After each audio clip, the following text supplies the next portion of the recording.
अहसनुल जज़ा। हुण इंशाअल्लाह सवाल जवाब की नशिस्त होएगी।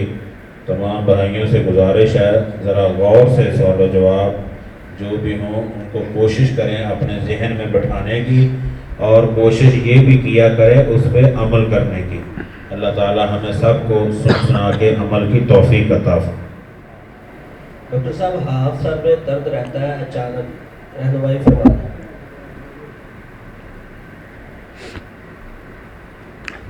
आधे सर का दर्द, ये माइग्रेन पेन है। ये जो मिग्रेन है मेरे मोहतरम भाइयों, इसका बेहतरीन इलाज सजदा है।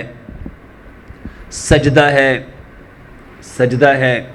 लंबा सजदा करो और खाने में पानी को छोड़ दो। खाना खाने से आधा घंटा पहले पानी पियो, 1.5 घंटा बाद पानी पियो, और एक लुकमे को 32 बार चबाओ। और मेरे मोहतरम भाई और बहनों, सुबह का खाना 60% खाओ, दोपहर का खाना 30% खाओ, और शाम का खाना 10% खाओ।